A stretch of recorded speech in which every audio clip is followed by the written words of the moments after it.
angka yang tertulis di Social Blade itu income saya lumayan besar buat YouTuber pemula ya guys. Bahkan income tahunannya antara 200 ke 400 juta.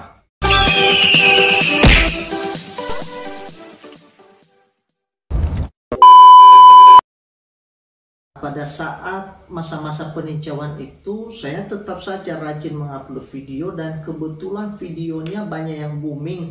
Karena pada saat itu juga memang ada momen yang bagus, sehingga setiap upload video-video yang berhubungan sama momen yang lagi sedang booming saat itu juga, maka viewersnya sangat banyak sekali guys. Dan karena konten-konten saya banyak yang booming, saya kemudian mulai melirik-lirik Social Blade, mau melihat kira-kira estimasi pendapatan saya berapa. Nah, namanya juga YouTuber pemula ya guys, jadi masih polos. Dan saya sangat terkejut ketika melihat angka yang tertulis di Social Blade itu income saya lumayan besar buat YouTuber pemula ya guys. Bahkan income tahunannya pada saat itu saya tengok sekitaran sekian ratus juta, antara 200 ke 400 juta dalam satu tahun. Jadi ya namanya saja YouTuber pemula ya guys.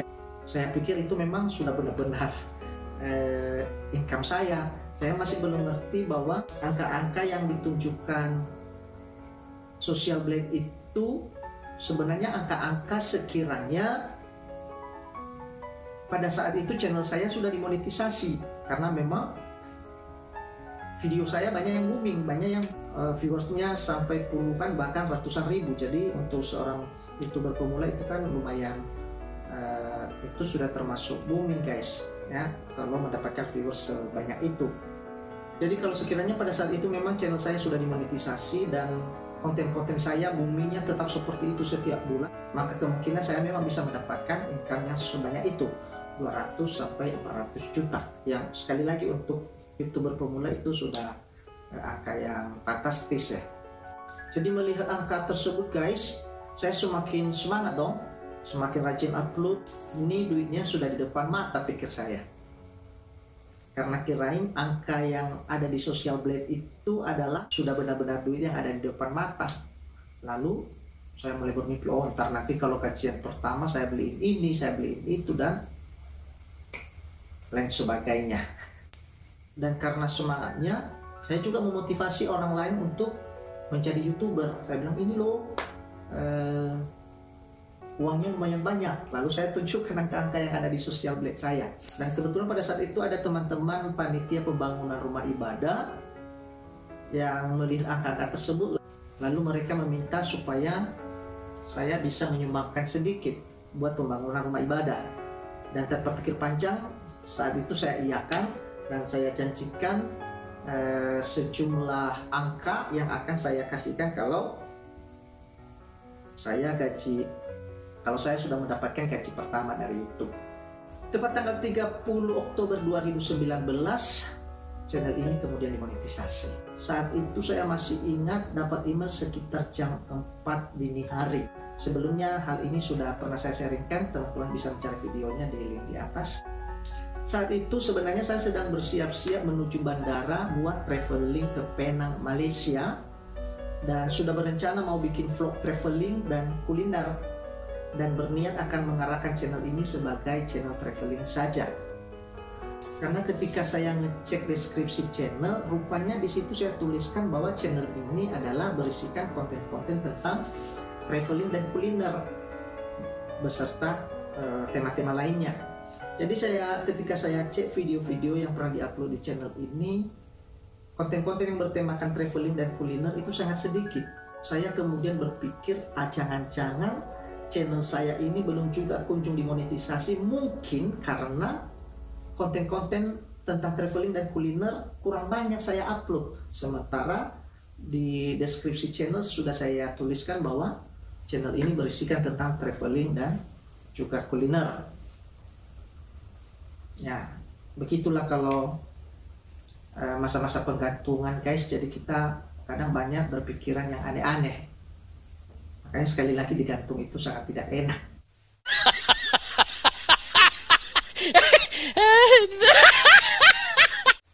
Tapi syukurlah, sebelum saya mengubah channel ini menjadi channel traveling dan kuliner, pagi-pagi sekali ketika saya sedang bersiap-siap mau menuju Penang, saya mendapatkan email dari Google yang menyatakan bahwa channel saya sudah lolos monetisasi. Jadi saya sangat senang sekali guys.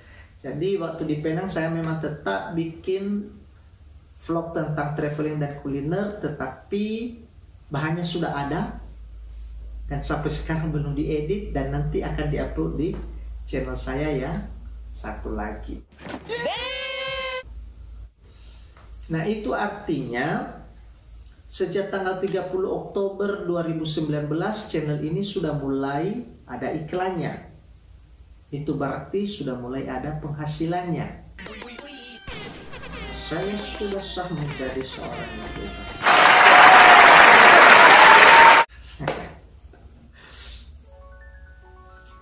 Dan setelah channel ini dimonetisasi, saya kemudian baru diperhadapkan dengan kenyataan bahwa jadi YouTuber itu tidak seindah di impian.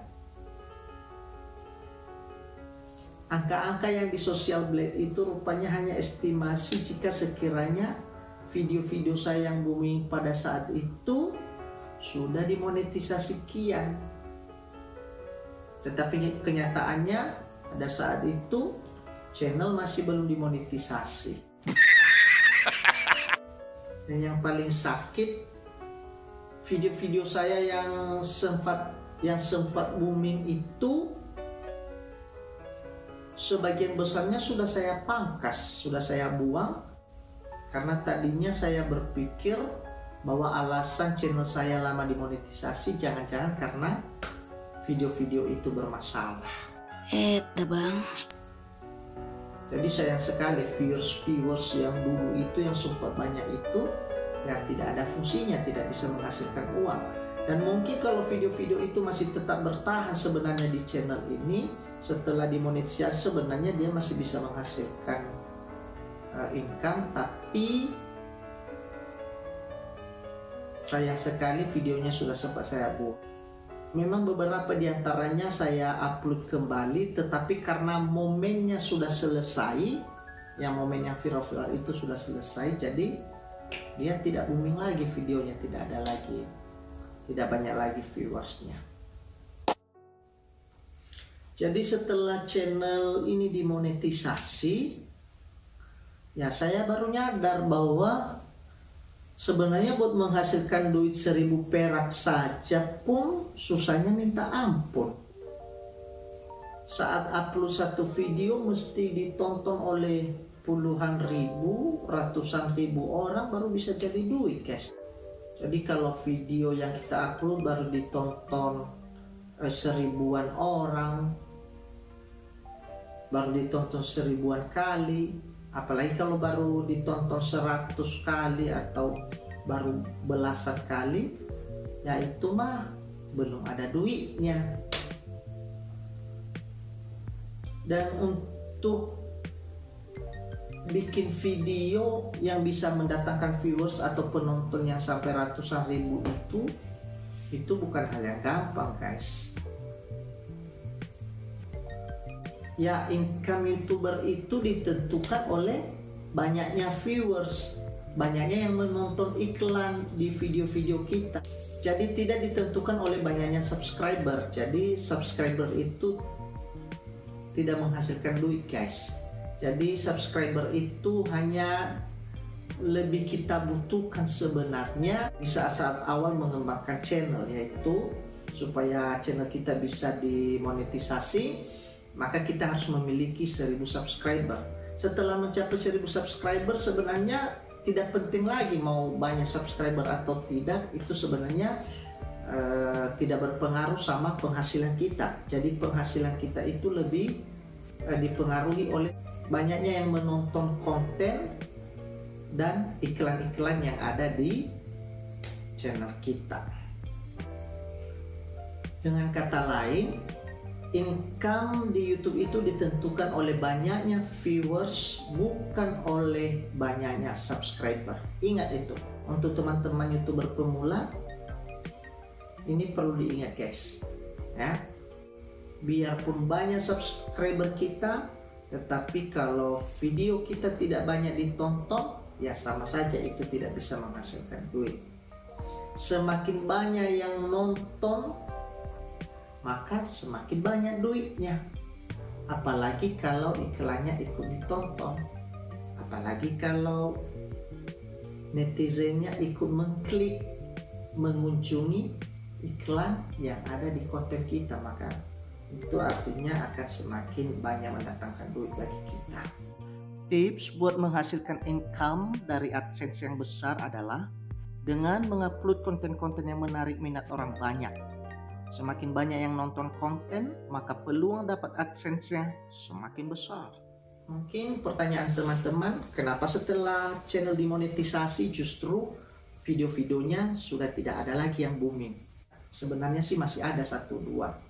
Hanya saja tidak se-booming video-video yang diupload sebelum monetisasi. Selain alasan yang telah diungkapkan sebelumnya, yaitu masalah momen, alasan utamanya sih karena terakhir-terakhir ini saya tidak punya banyak waktu untuk edit video. Karena menurut analisa algoritma channel YouTube ini, konten-konten yang booming di channel ini adalah konten-konten yang isinya ngebahas topik yang lagi viral-viral. Dan konten seperti itu butuh riset dan waktu yang cukup melelahkan buat ngumpulin bahan dan juga buat mengeditnya. Dan terakhir-terakhir ini kebetulan saya memang kurang cukup punya waktu untuk mengedit video sejenis itu, karena saya kan mempunyai tugas dan pekerjaan utama juga. Jadi nge-YouTube ini sebenarnya hanya untuk selingan mengisi waktu saja. Tentunya saya lebih memfokuskan diri pada tugas dan pekerjaan utama saya guys. Jadi itu sebenarnya alasannya. Untuk saat ini masih belum ada kesempatan untuk bikin video-video sejenis itu. Yang mudah-mudahan saja ke depan nanti guys itu bisa dibikinkan lagi. Dan memang rencananya khusus untuk channel ini mungkin ngupload video-video yang seperti itu cukup sekali sebulan saja. Mungkin yang lainnya video-video yang diupload lebih ke dokumen-dokumen pribadi saja yang tidak membutuhkan banyak energi dan waktu untuk mengeditnya. Demikian saja serinya guys, semoga bermanfaat. Thanks for watching.